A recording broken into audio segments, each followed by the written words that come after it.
The Peaceful Mother. Hello and welcome to The Peaceful Mother, where I empower you to go from reactive parenting to proactive parenting, helping you heal old wounding and teaching you to regulate your nervous system so that you can show up as the peaceful parent that you aspire to be. I'm Emily. I am a parenting coach, a trauma recovery coach, and author of The Angry Mom's Guide to Self-Regulation. You may already know me from my Instagram or Facebook pages. Whether you are new here or not, I am so glad that you decided to click on this video. So let's get started. All right, so I want to kick things off today by talking to you about the importance of reconnecting with our body. Why is that important, particularly when we are talking about emotional regulation and also peaceful parenting? So I'm going to get into that, and I'm also going to give you 5 techniques that you can begin to practice to start that reconnection process for you. So my clients and followers come to me wanting to primarily learn how to regulate their emotions. They want to figure out, how can I stop yelling and screaming and spanking and throwing things and being reactive in a way that I know is harmful for my child, but I just can't seem to stop reacting in these ways. How do I regulate my emotions? And so one of the big things that I see is kind of a disconnect for people in society as a whole is the understanding that emotions are actually a neurophysiological experience. So this means they are a brain or mind-body experience. They are mental states that are brought on by a neurophysiological change that typically elicits a behavioral response. So it is theorized that emotions actually only last in the body for about 90 seconds. But as we all know, we can hold on to our emotions for way longer than that, several minutes, hours, days, years. So why is that? Well, our minds come in to tell a little story about what it is that we are experiencing. So if my daughter is being uncooperative in the morning when I'm trying to get her dressed, and I begin to feel frustrated about that, then my mind comes in and starts telling me these stories about how my daughter is doing this on purpose. She's trying to piss me off. She's giving me a hard time because, I don't know, she's a vindictive little brat. Well, if my mind is telling me these things, then yeah, I'm gonna hold that frustration in my body, and there's a good chance that it's gonna build and build until I'm like enraged. So while the stories and the thoughts can certainly keep our emotions locked inside of us for longer than 90 seconds, and sometimes it's the thoughts that actually trigger the emotions. You know, there are times where it's the environment, it's the experience that triggers the emotion, and then there are times when it's our thoughts. The intrusive thoughts that so many of us mothers experience, particularly if we are also trauma survivors, those intrusive thoughts about all the horrible things that can happen to our kids, they just like pop into our head. Like I'm hiking with my daughter and I just suddenly think like, oh my gosh, a mountain lion's gonna jump out and eat my daughter. Like those intrusive thoughts are going to elicit obviously a very intense emotional reaction. So it can be the environment that is triggering it, it can be the thoughts, but the emotion itself is a neurophysiological experience. It's happening in the body. You are experiencing it largely in your body. So the other misconception that I see around emotions is that emotions are either good or bad. There's a lot of belief around emotions such as anger being a problem. They are bad. You're not supposed to feel that way. That's shameful to feel angry at all, but particularly at your children. And that just simply isn't true. Emotions are a part of what makes us human, and there's very good survival reasons for why we experience emotions. We quite literally need emotions to survive as a species. So because emotions are basically messages from the brain signaling whether something is either safe or dangerous, anger, for example, is a signal that that maybe something is physically or psychologically unsafe or just unacceptable for us. So I like to think of emotions as either pleasant or unpleasant or comfortable or uncomfortable, but I really try to take away this belief that they are bad versus good. They just are, they all have value. And when the only time it really becomes a problem is when we become reactive, when that behavioral response becomes reactive and destructive in response to what we're feeling. So why is it that we need to reconnect in order to be this emotionally intelligent person? So most of us are disconnected, and that's not really a natural thing. So as children, we come into the world, as infants, totally connected to our bodies and our instincts.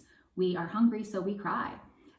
We know what it is that we are feeling on an instinctual level, even if consciously we don't really, have the ability to put that together. We are so in our body, and we are programmed and designed to actually grow more connected to our body and gain more control over our body. So an example is we are potty training our young children, and so they develop this ability to then recognize that they need to go, that their bladder is full, that they need to go pee, and they gain the ability to actually control that need to release their urine and empty their bladder. And so that is just one example. We are designed to actually grow in our connection, but unfortunately our society is quite disconnected from all of this knowledge.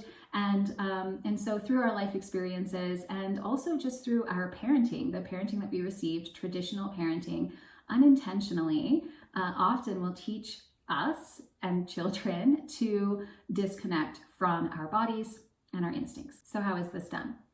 Well, even if our parents were amazing, just phenomenal, well-meaning parents who did largely a really wonderful job, they did not really grow up in a time where they knew about emotional intelligence. They knew about nervous system regulation or somatic intelligence.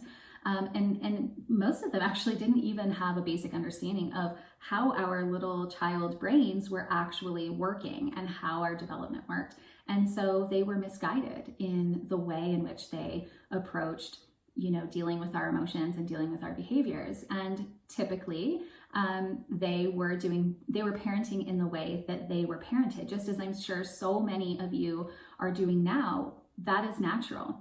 Humans learn by what is modeled to us. That is primarily how we learn. And so when we have something modeled for us, when we are parented in a certain way, we are going to default into that because that's all we know.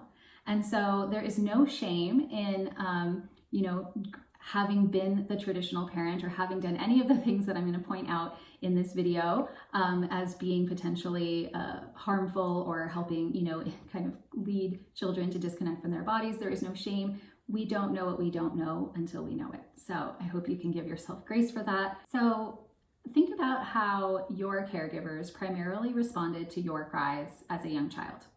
Did you ever hear "stop crying"? And were you ever sent away to, deal with your emotions on your own, sent to your room or sent on timeout? And were you ever punished for exercising the very important developmental skill of independence or autonomy? And were you ever shamed or made to fear your caregivers when you behaved in such a way? And what happened when you fell or got hurt? Were you ever told things like, "You're fine"? Now, again, there is no shame in, if you recognize yourself in any of these comments, in any of these things, if you have done those things, again, there is no shame. As I said, we don't know what we don't know until we know it. And we are all just kind of figuring this out as we go along and doing our best based on how we were parented, what we know. I'm here to give you a new perspective though. So as an infant or, a young child, we will do anything to preserve our attachment with our primary caregiver. And that is because our very survival depends on it. We need to be attached, securely, hopefully attached to our caregivers because we need them to quite literally feed us and keep us safe and keep us healthy. We can't do any of that for ourselves. So the attachment bond is of vital importance for a young child and infant. Also important to note, the young child's brain is programmed to be self-centered. So young children truly do believe that the world revolves around them. They are incapable of really putting themselves into someone else's shoes. Everything is really internalized for a young child. And so when we were experiencing punishment and things like that, we were incapable of actually recognizing that maybe our parents or our caregivers emotions or behaviors had anything to do with them. We assumed that it was all because of us. So, the thought is something like the world revolves around me, therefore I must be responsible for my parents' upsets and even their scary behaviors. So when we were told in an angry or annoyed tone to stop crying, it may have sent the message to us that expressing challenging emotions is bad, unacceptable, or unsafe. And this would be especially true if we were punished for expressing those emotions. Being sent away for having experienced those emotions may have, led to feelings of abandonment as we sat alone with our struggles at a time when we really needed our caregivers' nurturing guidance more than ever. So we learn to suppress our emotions. The unconscious learning might go something such as, don't show them how much I'm struggling. Don't show them that I'm sad or angry. This makes me bad. I must not show these feelings or they might stop loving me. Now, as I stated, emotions serve a purpose. They are heavily tied to our instincts. So anger and fear alert us to when a situation or a relationship might not be safe or acceptable to us, as I stated. So pain and a number of bodily sensations act as instinctual messengers when we're having these emotional responses. So when we're taught to express our emotions, we lose our connection to our body and to our instincts. And similarly, when we are punished for exercising the critical developmental stage of autonomy, or acting on our counter-will instinct in response to coercive parenting tactics, which I will get into counter-will instinct into a future video if you would like. Please just let me know in the comments if you're like, what the heck is that? I'm happy to do a video about that. But so when we are punished for acting on our emotions or our instincts, and then we fear that our attachment may be at risk, we sacrifice our connection with our bodies and with our instincts in order to preserve the attachment bond. So if you're told things like you're fine when you're experiencing physical pain or emotional pain, emotional distress, the unconscious learning might go something along the lines of, mommy says I'm fine, even though I feel sad or scared or pain, etc. I must not be able to trust my own feelings, physical or emotional. Connecting to our bodies is important for all of us, but it is especially important if we are also trauma survivors, particularly complex trauma survivors, and especially if that trauma had anything to do with violations regarding our bodies. We have to feel safe in our body in order to reprogram our false beliefs and our patterns of thoughts. We have to feel safe in our body in order to reprogram our default responses and reactions. And we need to be connected to our body in order to feel the emotions coming on and to be able to sit with the discomfort of those challenging emotions. And also to decipher between trauma response versus instincts. I have so many mothers come to me, and I can totally identify with this as well. I have so many mothers that come to me and they have no idea what their maternal instincts are actually telling them. And as mothers, we rely on our maternal instinct, but when that is so clouded by trauma responses and a disconnection from our body and our instincts, it makes parenting so much harder. It makes getting to know our children and their needs and our own needs in the process so much harder. And so, an example of that is, if I am at a family function and I see that maybe grandpa is getting a little bit kind of aggressive, in an innocent way, but it's a little aggressive in how he's attempting to give affection to my daughter. Well, I want to be able to really absolutely know whether the feelings that are coming up for me are actually my maternal instinct that is saying it's time to step in and set a boundary and protect my child, or is this some kind of trauma response that I'm having? Am I being kind of taken back to an experience that I had as a child, and now I'm having some kind of irrational fear or seeing things that aren't happening? I want to be very clear in which it is so that I can advocate for my child. So connecting with our bodies is a very important step in helping us be able to figure out which is which. Hopefully by now you have a very clear understanding of why it is so important to really start that reconnection process with your body when it comes to learning how to regulate your emotions and really be successful as a peaceful parent. So I want to leave you with 5 techniques that you can begin to practice to help that reconnection process. These don't have to take a lot of time. It can take a few minutes out of your day.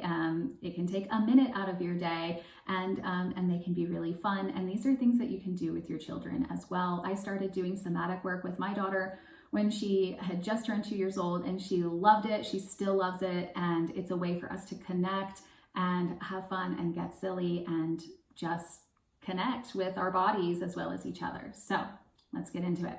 Our first technique is super simple. It is simply just making contact with our body as we breathe. So I've got one hand on my chest, I've got one hand on my belly, and I'm simply going to breathe. And these, we want these to be kind of some deep breaths.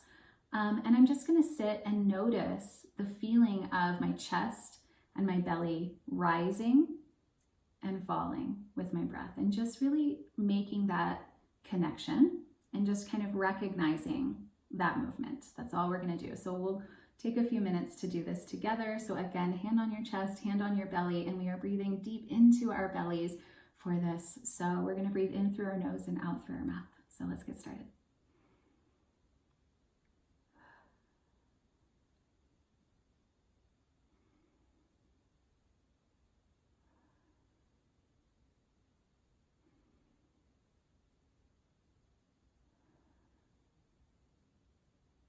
All right, how was that? Please share in the comments how that was for you. Were you able to recognize it, that contact, and that were you able to breathe into your belly? I'll just go ahead and show. So when you're breathing into your belly, you're kind of experiencing this movement of your stomach, and you should feel that in your chest as well.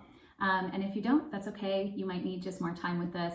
Take all the time that you need, and you might need something else instead. Let's move on to our next technique. This is basically, we are just going to squeeze our body.